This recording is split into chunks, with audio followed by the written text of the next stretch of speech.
Hi! Hello! నమస్తే. Welcome back to my YouTube channel 'journey with Gayatri Venkat'. ఇవాళ మన video వచ్చేసి పప్పుచారు గురించనమాట. ఫుల్ వీడియో వాచ్ చేయండి.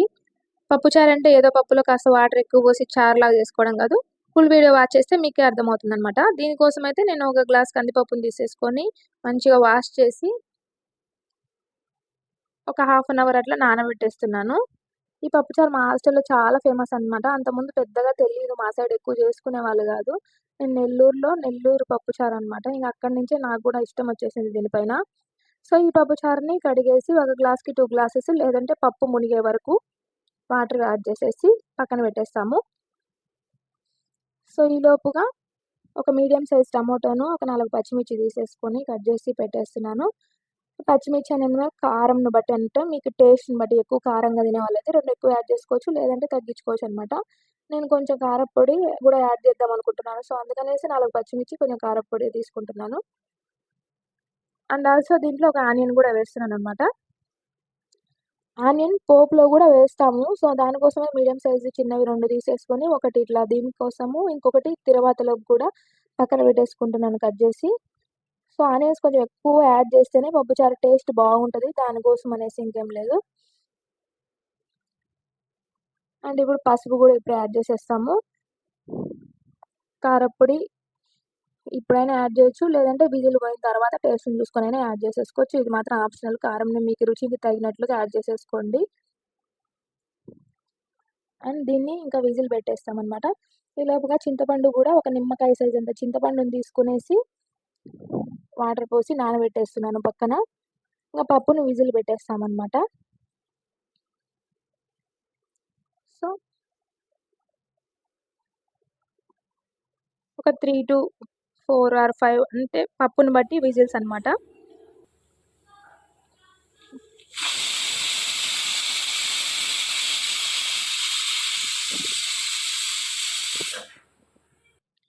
సో, విజిల్ పోయేలోపుగా అంటే నార్మల్‌గా ఒక 5 విజిల్స్ అట్లా రానిస్తాము. లేదంటే 4. ఈ విజిల్ పోయేలోపుగా తిరువాతకు గూడా రెడీ చేసి పెట్టేసుకున్నాననమాట. కట్ చేసుకొని ఆనియన్స్, వెల్లుల్లిపాయలు, కరివేపాకు, కొత్తిమీర అండ్ చింతపండులోంచి చింతపండు గుజ్జును గూడా తీసి పక్కన పెట్టేసాననమాట. నాదైతే ఇవాళ కొత్త పప్పు అనమాట ఫస్ట్ టైము. అందుకనేసి కొంచెం ఒక 5 విజిల్స్ అట్లా రానిచ్చాను. బాగా మెత్తగా మ్యాష్ అయిపోయింది. సో, ఇంకా మళ్ళీ మెత్తగా చేయడం ఎందుకని జస్ట్ పప్పు గుత్తి తీసుకొని నార్మల్‌గా అట్లా పైపుకి అట్లా అన్నాననమాట. సో, మీకింకా తక్కువ కావాలంటే 3 విజిల్స్ అయినా రానిచ్చుకోవచ్చు. అది మీ పప్పుని బట్టి అనమాట. సో, దీంట్లోనే ఇంక టేస్ట్‌కి తగినట్టుగా సాల్ట్ అంటే ఇది నేను కల్లుప్పు వాడుతున్నాను. ఉప్పు, ఇంక చింతపండు గుజ్జు తీసి పెట్టేసాం గదా! ఆ చింతపండు గుజ్జును గూడా ఇప్పుడే యాడ్ చేస్తామనమాట. సో, ఉప్పు, పులుపు, ఇంకా కారం అనమాట. కారం అయితే ఫస్టే యాడ్ చేసేసాను. ఇంక లేదు సరిపోలేదంటే ఈ టైంలో యాడ్ చేసేసుకోవచ్చు. అన్నీ ఈ టైంలో యాడ్ చేసుకుంటామనమాట వాటర్ గూడా. వాటర్ అనేది ఒక గ్లాసు లేదంటే 2 గ్లాసులనమాట. ఇన్ని గ్లాసులనే కంటే గూడా కొంచెం ఎక్కువ వాటరిష్‌గా ఉంటేనే బావుంటది నన్నడిగితే. చారు చారులాగా. అండ్ ఇప్పుడు ఎక్కువున్నా గూడా అది ఉడికినప్పుడు దగ్గర పడితే కొంచెం ఇంకా కొంచెం చిక్క పడతదనమాట. సో, కొంచెం వాటర్ ఎక్కువ యాడ్ చేసుకుంటేనే బావుంటది పప్పుచారులో అయితే. సో, ఇట్లా అన్నీ వేసుకొని మనకు టేస్ట్‌కి తగినట్లు ఇప్పుడే కొంచెం కొత్తిమీర అండ్ కరివేపాకు గూడా యాడ్ చేసేస్తాము. నార్మల్‌గా కొత్తిమీర అయితే ఓన్లీ ఆకులు వేస్తామనమాట ఏ కర్రీకైనా. ఒక పప్పుచారుకి దీనికైతే కొంచెం కాడలు గూడా వేస్తే బావుంటదనమాట ఫ్లేవర్ అండ్ టేస్ట్. అందుకనేసి కాడలతో ఉండే కొత్తిమీరను, కరివేపాకు గూడా కొంచెం యాడ్ చేసేసి టేస్ట్ చూసుకొని ఇంకా బాగా మిక్స్ చేసేసి స్టవ్ పైన పెట్టేస్తామనమాట సిమ్‌లోనే. సో, పప్పు చారుకు మెయిన్ థింగ్ మొత్తం ఇక్కడే ఉందనమాట. ఇంక పప్పుకేందంటే ఇట్లా అన్నీ రెడీ అవ్వగానే పోపేసేసాము, పక్కన పెట్టేసాం, పప్పయిపోయింది.